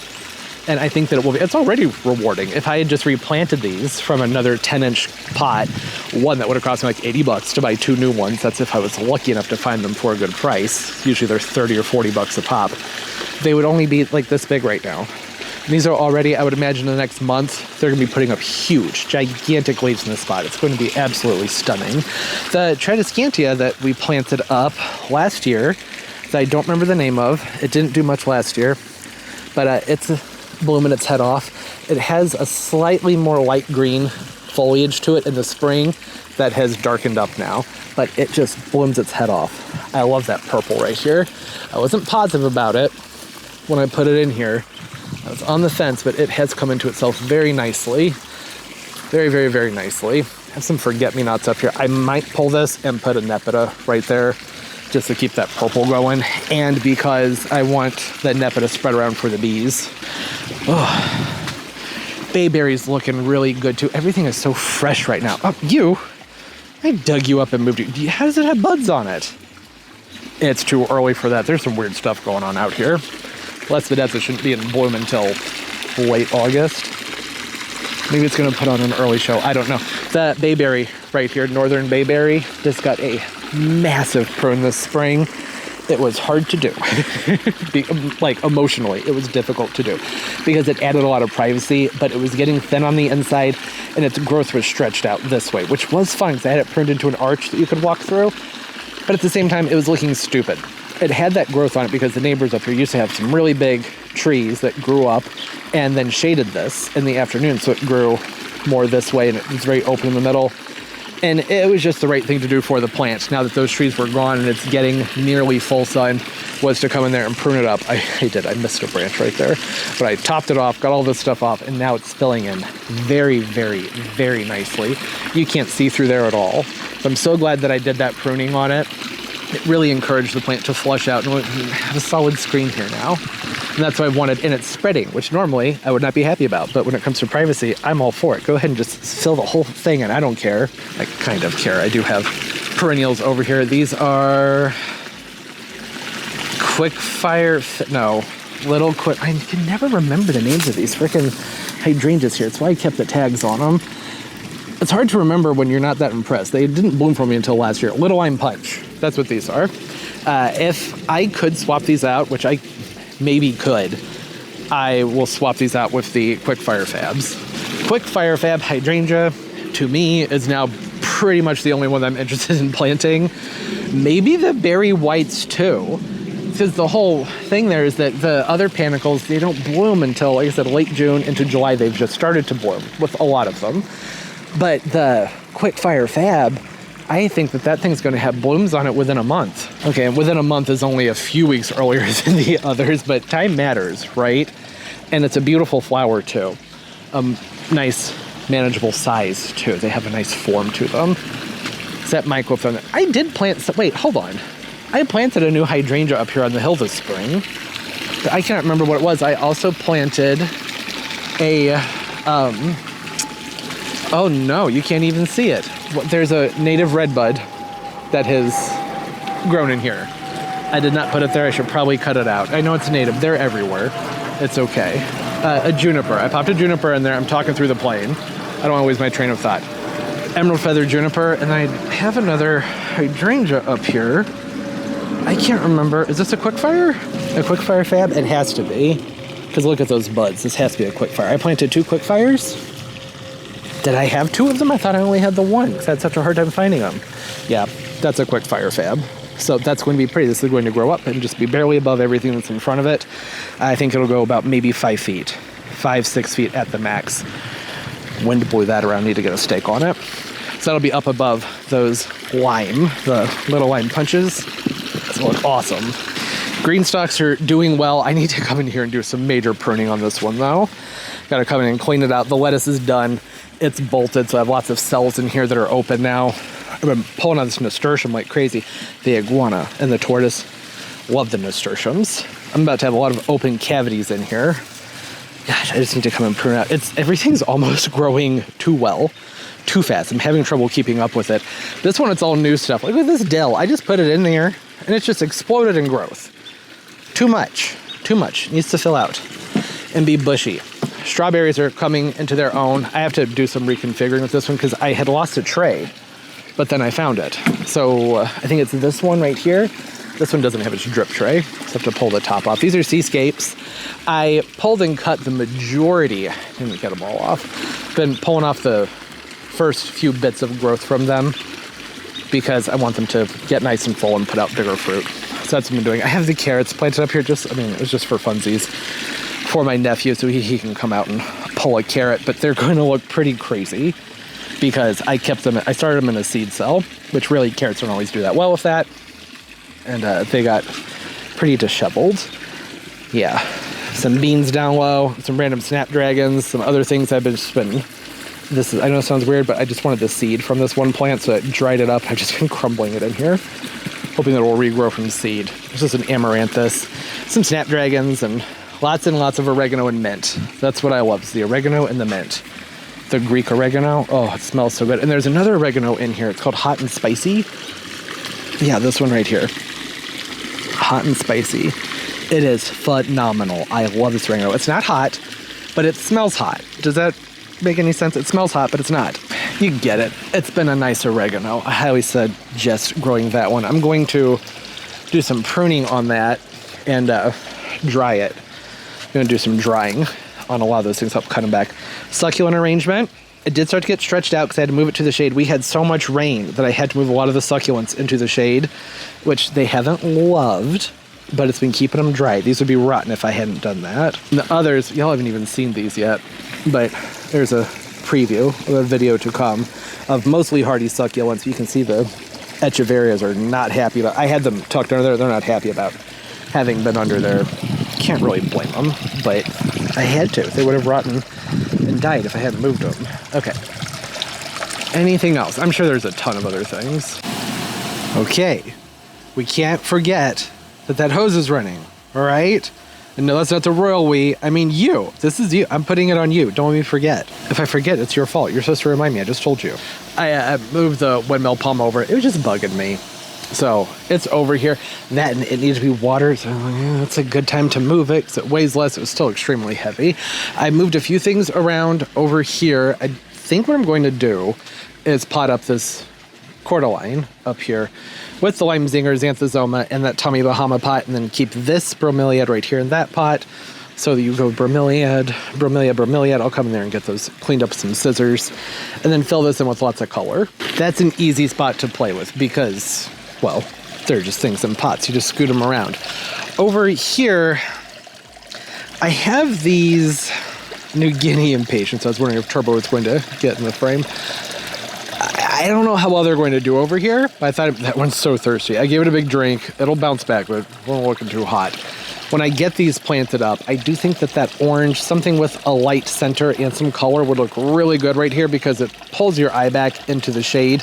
And as you can see, we moved on to the afternoon, so there's been a break since everything you saw about a minute and a half ago.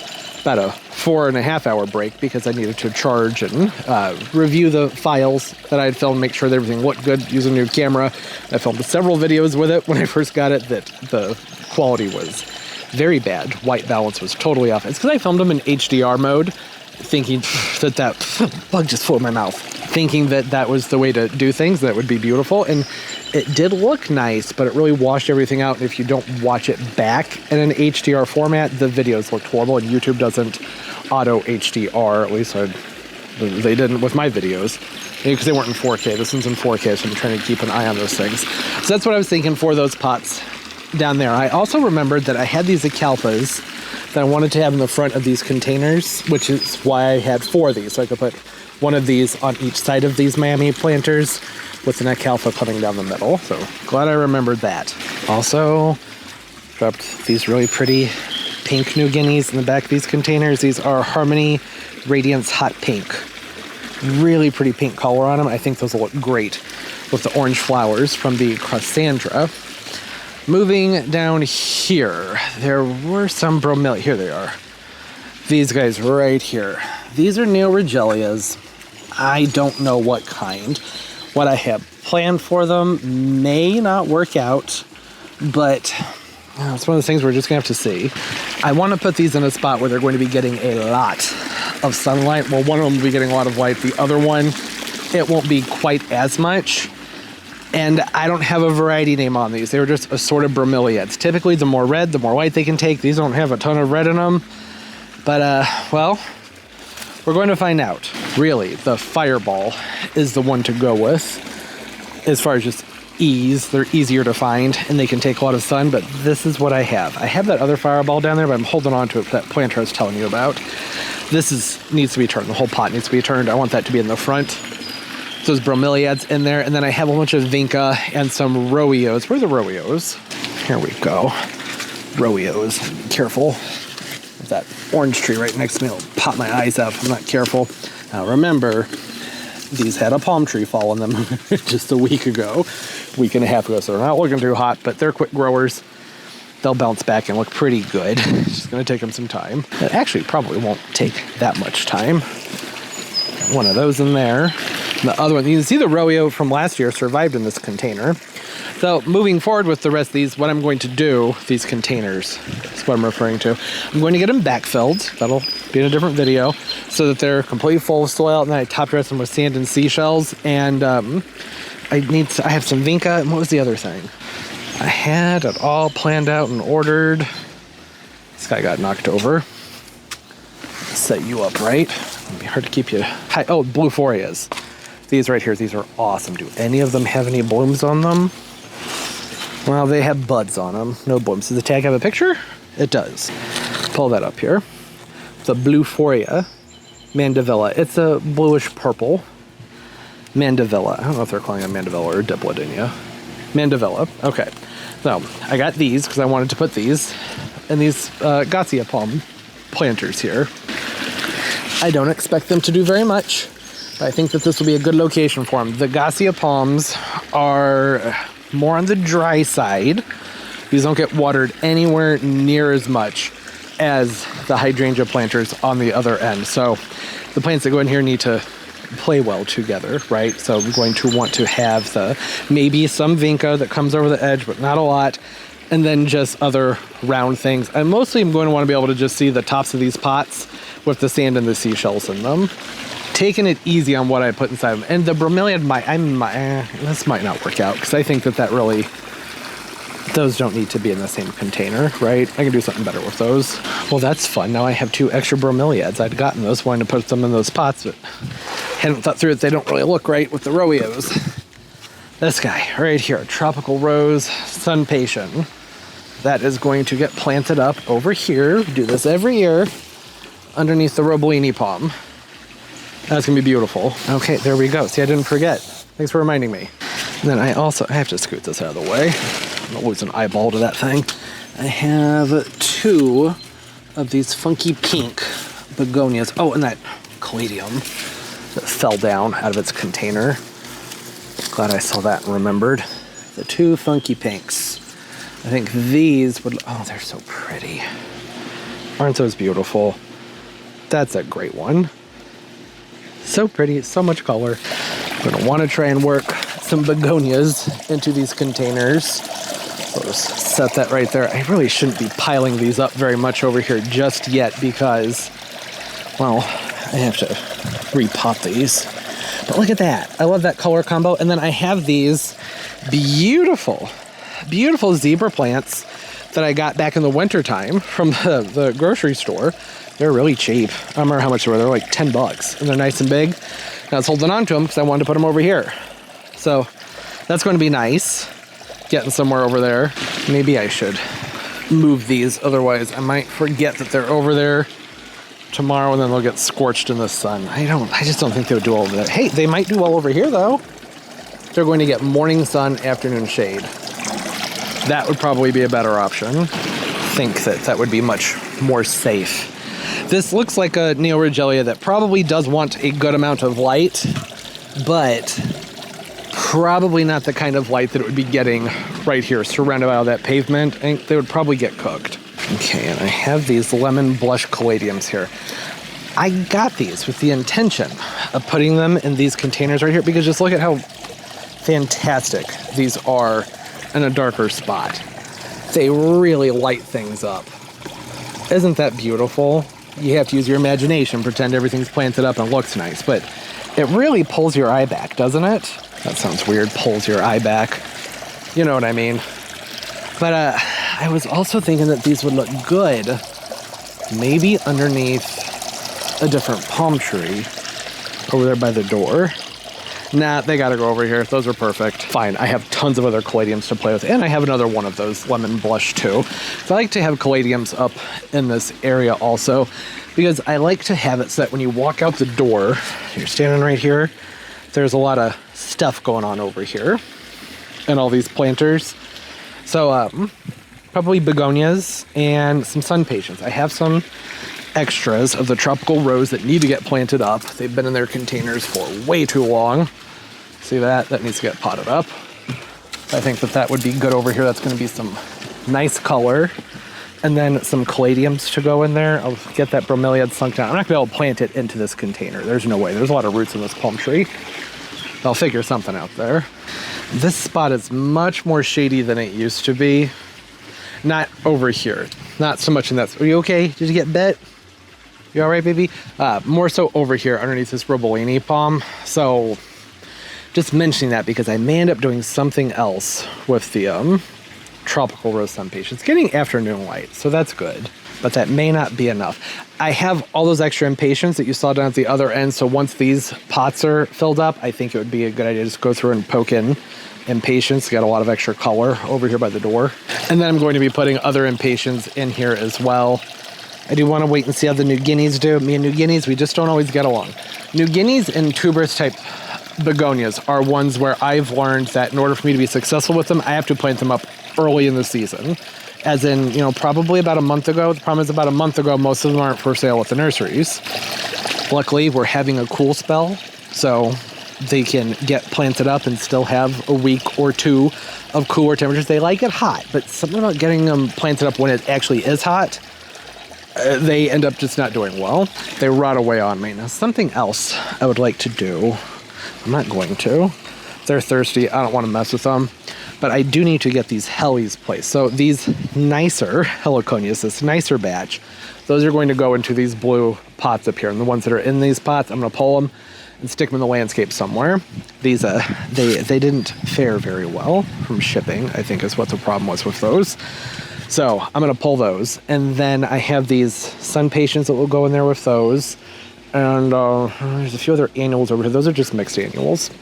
Plenty of options for those. And then I also have this Haas Halo. Almost forgot about this. It's a hydrangea. Why do I have this? I don't remember ordering it. Oh, it's because it has a really nice... Oh, just dropped the phone. Camera. Phone's in my pocket. I like the blooms on it. But that has nothing to do with anything else that's going on. But I should probably place it so that it can get planted. One of the reasons that I have had a lull with getting the perennials and shrubbery in the ground is because the irrigation system is shut down. They came out to start it, and just like every year, there's always an issue. There, you can stay right there for now. Had to order a part just came in. They won't be able to come out until mid-June to get it set up, and I would much rather just keep the perennials and shrubs in the shade, where I can water them instead of putting them in the ground underneath. A lot of them are going to go underneath this maple tree. They need tons of water. I don't want to plant them up when the irrigation isn't running, right? It just, oh gosh, there's already enough to do. And I was thinking, I still have these two other begonias here that are just looking awful because, you know, the palm tree fell on them. Is this the Iconia? What is this one? Oh no, this is the Nonstop Mocha. Don't want to use that one, but I do want this one.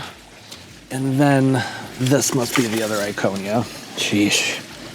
This is why I didn't film doing the hydrangea planters this year, because I planted them up with annuals that got smashed. It's okay though. They're going to look beautiful. It's going to take some time. See the two good begonias? I got them planted up. It's with the oranges. Those are the begonias. And these, I was going to try and find new ones to put into these pots, but I think that I should just get them put in here. Just get them planted up. I need to do it. The other ones on the other side, they really have taken well to these containers. And it's only been about 10 days. And look at how much they've already grown in just 10 days. They've filled out. They have really nice, healthy growth on them. So I'm thinking with the others, even though they're not looking great, their best shot at ever looking good would be to go ahead and get them planted up now, while it's still relatively cool out. Hopefully they'll take root better. It's a tuberous type. So again, just one that I need to get into the ground or into its containers when it's cooler out, because when it's, you know, hot June, July weather, go messing with their roots, they throw a fit, and they do not appreciate it. Okay. What else is down here? Oh, there's a ton of stuff down here.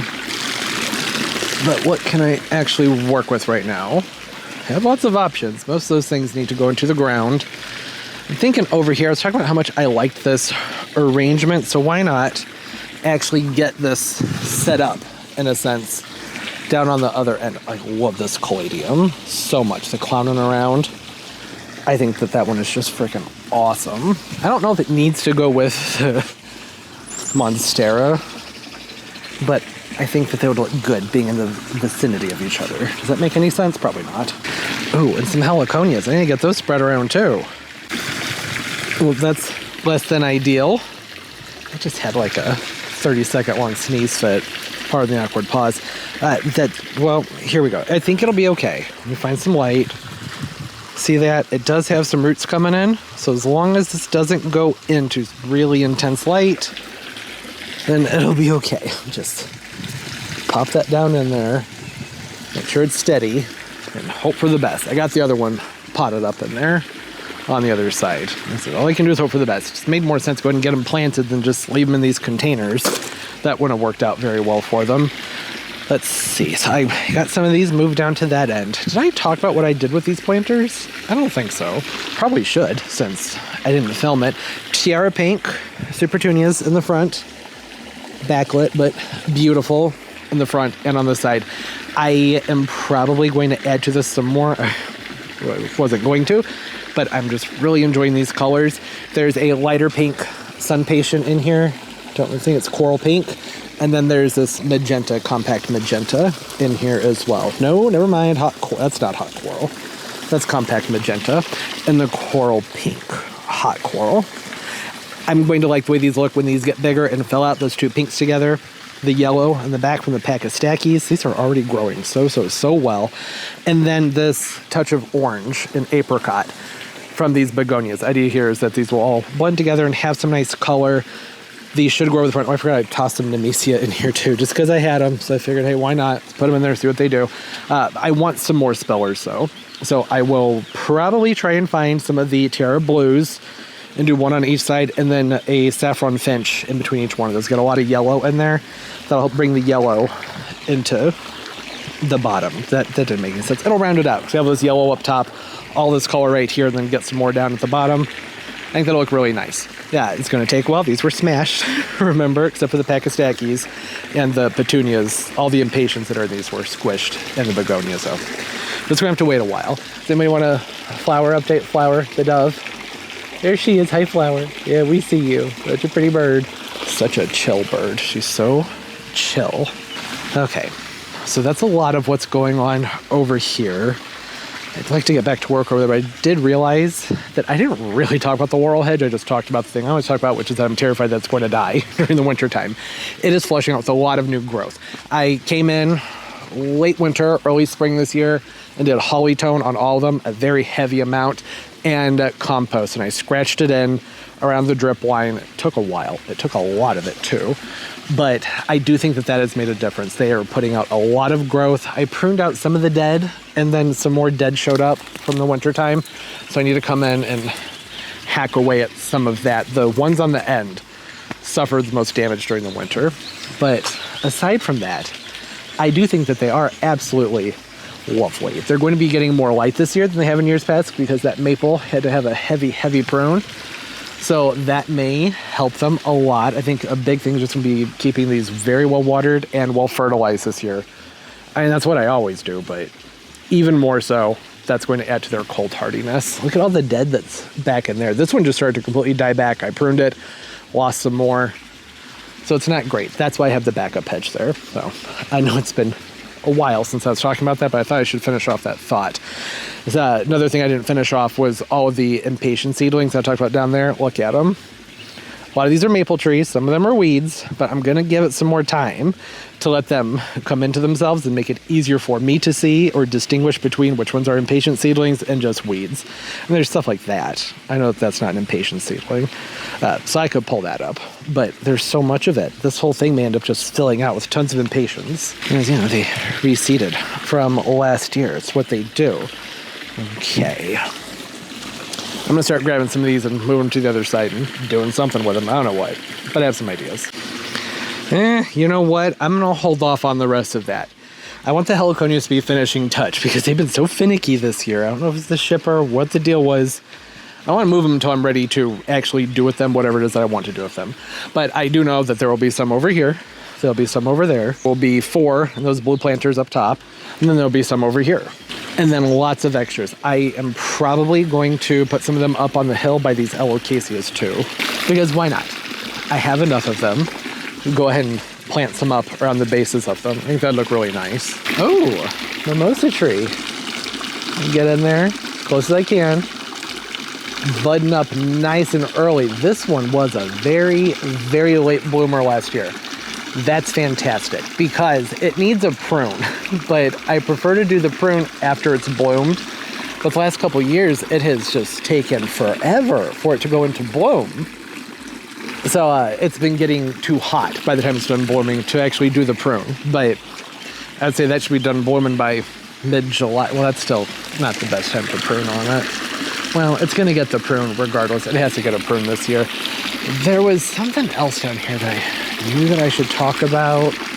You know, it's a garden tour, and I know I've been doing a lot of things, but that's so we can see what's going on, see what's about to happen, and how things have been doing. I don't remember what it was. No idea. Oh, you know, I was thinking something just to put out there. Let me know what you think about maybe doing cascading hydrangeas in these 2 corners. I don't know how it would end up looking because this side gets much more shade than this side over here, so it might not look quite right doing that, but I don't know, that is a foot to cover it there, so it'd be some time until it actually cascaded. It's also a very cold spot, and they're not the most sturdy of hydrangea either, but it would look so pretty. Not very practical though, because like I said, I know that they wouldn't thrive there, but it would look so neat if they did. There'll be heliconias in here as well. And then I think the rest of those annuals that are over there, some of them are for hanging baskets. Some of them are for those blue planters. Oh, my triphylla. Oh my goodness. This area was handled by barbarians. What is, oh, that's just a bacopa. I don't care about the bacopa. That's fine. Okay. Well, it's a good thing the bacopas were in the front. Because like I said, those are not ones I was worried about. Oh, my pretty lamium. It's okay. Lamium's tough. Golden anniversary lamium. They're going to go into the shade. It's mostly you. Did I only get one of these? I thought I got 2. I guess not. The firecracker. Beautiful fuchsia with that variegation. I thought I got 2. Shoot. Oh, also, I have a bunch of pots over here full of proven winner Coladium bulbs that I got back in the early spring from Lowe's. None of them came up. First time in my life I've ever planted Caladiums and had none of them come up. Pretty crazy. Well, I was going to put one in each one of these, but I only have 1. I could put it in there. It could go in the planter. As long as the water's circulating, it'd be fine down here. I could pull that Acorus out, the Acorus grass right there. That's this one right there. I could put that on top of the seashell because I was talking about wanting a grass in the top of the seashell. Has some color floating around inside. Or this could go up here in this seashell with a spiller to come over the front. Probably a creeping Jenny or a Smackia of some kind. I'm not done with this area yet because really not until I move this is this area going to get finished up. Mostly focus on getting the palm trees underplanted. Gonna get those Tradescantia in the ground, that's important. And probably those Alocasias too, those need to get planted up. And then the New Guineas and the tuberous type begonias. All right, I'm thinking pretty set up and good to go. These gardenia trees, I have another one. Those are for someone else. That's for someone else. Those will be gone. That guy still needs its cut back. I have some plants set here to probably go around this Edenidia. I'm going to repot this and it's going to go down on that side of the yard, but have to wait on some more soil to get here. I have a ton. I have so much soil. I said I have so much soil. So much soil. But I know that it's not going to be enough. So I have 1, 2, 3, 4, 5, 6 bags. I'm not really using the Miracle Grow. I'm probably going to keep the Miracle Grow back there as a buffer for when this pot blows over. But I'm really preferring this Proven Winners or Sun Grow Pro. Good stuff. But I only have 4 bags of that, and that's not going to be enough to get all of these projects done. Right, I've just done a lot of setting things out and getting things placed. 4 bags ain't gonna cut it. So I want to get all these little guys handled first, like the blue deck boxes here. Get that taken care of, and just everything else. These are going to take a lot of soil, a lot. Then backfilling these shouldn't take too much, but it always takes a surprising amount. Even though it's just a gap about that big all the way around. That goes far down. Those are pretty big containers. Oh, and I did find, stumbled upon, some more plants that were meant to go over here. The Pseudoranthemum, which got smushed, but still alive. Shrubolianthes. Thirsty, just water it, it'll be okay. A ginger, there'll be more color coming in over here. So there'll be a bunch of heliconias. I think that big croton is going to go right here, just on the other side of this outlet. And probably the Dracaena over here will be filling with lots of little palms and things the next couple of weeks. I'm looking forward to it. That's a pine cone. It's not a turd, just a pine cone, spruce cone. You know what I mean. I think that that's everything. Y'all have seen the garden. I've seen it a ton. I've been circling this place like nonstop. I was wondering if, no, it hasn't. I was hoping this would be in bloom for the tour.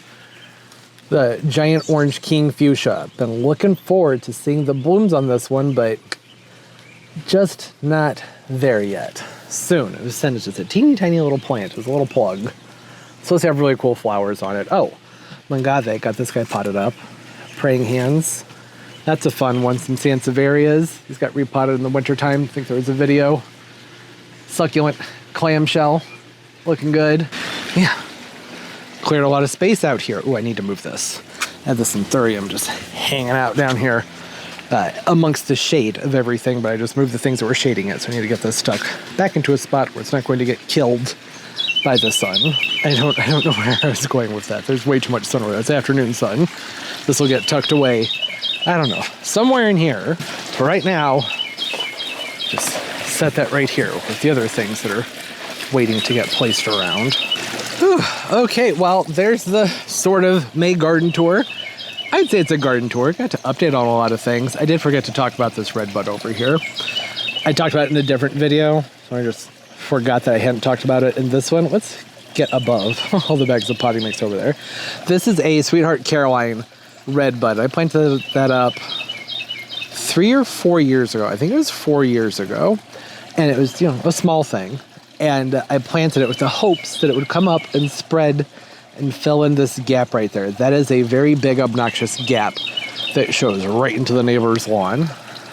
And I'm happy that finally that space is filled in. I'm liking the way it goes with that Hinoki cypress right there, the darker foliage in the background, and even going even further back to the neighbor's magnolia, that deep glossy foliage that it has. I like the way this view is turning out. And there's so much more privacy now. There will be a ton more privacy once can you even see it from here? Yeah, back there. The Bloodgood Japanese maple, that's going to fill in this entire spot. Oh, it's going to be so pretty.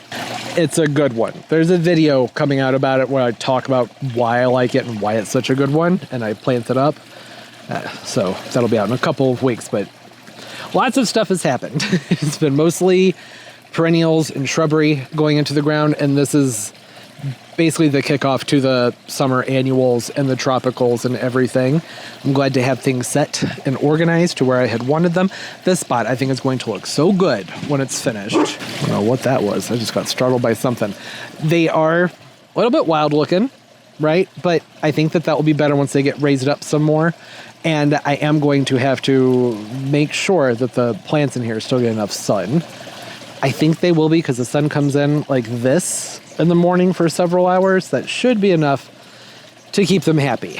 Yeah, so pardon all the messes. Had the tornado, and then a semi-truck dropped everything off, and then I was sick for several days and just wasn't out here. So had to pick up and do a garden tour while things were in shambles. It happens. I'm not really stressed out about it, but I know there will be people who say, oh, it's so messy. I know. I already said it. You're just being really rude or just dumb if you're repeating it. Probably wasn't very nice, but there's some truth to that. There's some honesty at the beginning of this video. Things are, I'm not going to say a disaster, but a work in progress, which I love. If it wasn't a work in progress, there would not be a YouTube channel here. There's always stuff to be done. And with the storms and everything, you take a few steps forward and you take several steps back. That's just the way it goes. So, some setbacks, but as far as I'm concerned, it's only been 1 day since the palm trees were delivered because I had to take several days to just lay around and wallow in my own pity of not feeling all that well. Had to rest my voice, which I should probably get back on top of doing because it's starting to feel hoarse again. I'd say the last thing I can say about the garden this year, or for the May garden tour, is that between now and June, things are going to be looking very different. Things are just getting moving. The gingers are just getting up and going. All these impatiens, but it just doesn't like that level of zoom.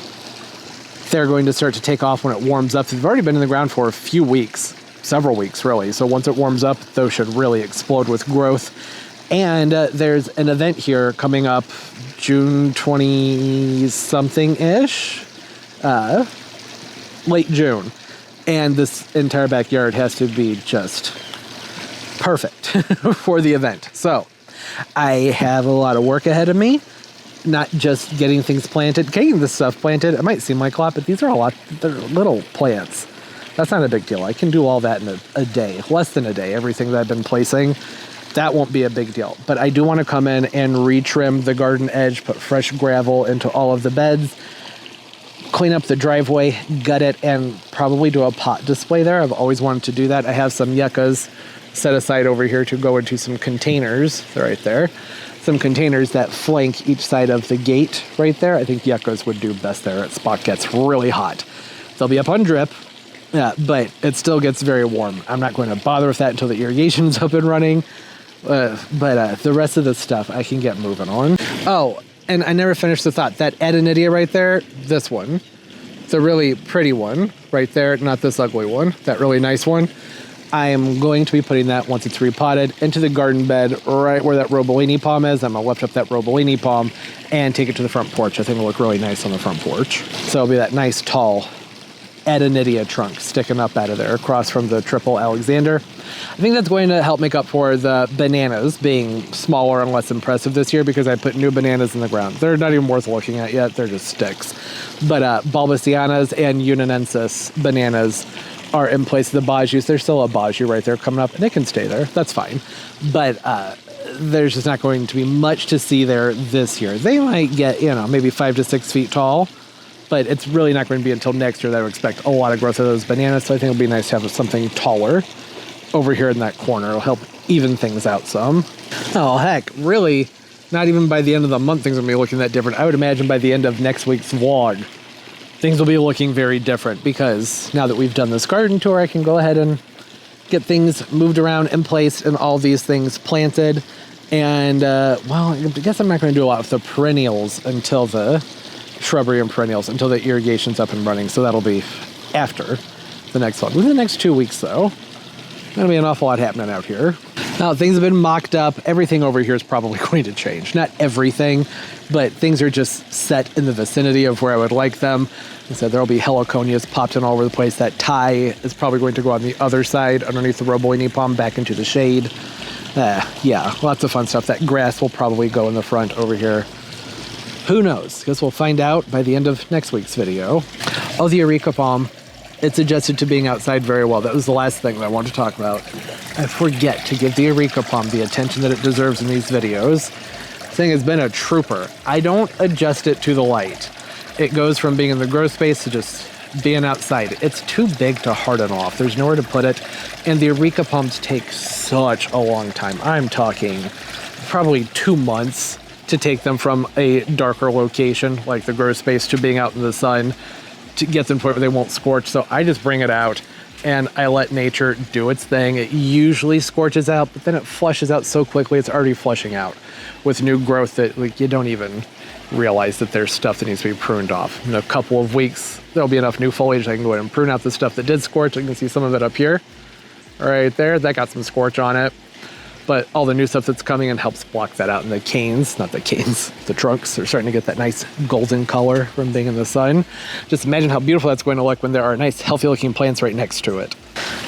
Another gardenia tree I need to move. You know, the person who was supposed to take these is really missing out, because I am on the struggle bus keeping up with these. They're going to go into some really big concrete planters at someone's home, and they'll do much better there. They're still in their nursery cans, so they're being a pain to keep hydrated. And they haven't been enjoying the temperature fluctuations either. So it's like hot in the 90s and all of a sudden it's in the 50s and upper 40s. It's been a very weird spring, which is probably why those Petasites up there are saying, man, they're doing so much. I bet that's because we had a very, very long and mild spring this year. I don't think we've had any frost since, I don't even know, probably early March, I'm guessing. And it's just been very mild. We've had random days where it was very hot, but for the most part, it's been cool, and we've had a ton of rain. So that would be why all those Petasites are thriving, right? Duh. Now, sometimes you have to think on these things for a minute. I can't wait to get this planted up too, because that looks terrible. Oh, it's gonna look so nice. Do you see what I was talking about with the begonia down there? That pop of orange, it just needs it. So I'm really hoping that all these will get moved. All those heliconias, when those are moved, I'm hoping that the Iconia begonias and that pot start to take off and do something. Yeah, there's plenty more we could talk about. I feel like this video is already incredibly long. Needle palm, doing great. Persephone, doing well. Oh, this was the other thing though. Glad I remembered to come over here. See these? Look at that. Isn't that fun? Got another big one over there. That one's tall. About 5.5 feet tall, probably. Those are the inflorescence from the sable minors right here. Just this one. I don't think the other one's doing it, but that doesn't surprise you. This one has always done better than this one, which is not what you would think at all, really, because this one is more sheltered. It's near a warmer spot, but now that other one over there just seems to do better. And clearly it is doing better because it has those big spikes on it. All right, hey, thanks for hanging out. I know it was a long one. Hope everybody's doing well. Comment down below what's going on in your gardens. Ooh, isn't that gonna look nice when that bamboo fills in this area, that golden color? Can't wait to see that. Some fun things, projects you got going on? Comment down below, let us know. Whew. This guy needs another repot. I have to repot this one every single year. It's the sea hibiscus. Very, very, very thirsty plant. All right, hope everybody's doing well, having a great day, a great life, and everything's just going absolutely beautifully for you. And of course, as always, and most importantly, everybody, that's a nice shot. You get the view here. You need to pull some of these Petasites out, but when this is opened up and you can see that pretty blue pot and the bluish hint to the things planted over here with the red. Oh, it looks so nice. I don't remember where I left off. This is keep on growing. Bye-bye.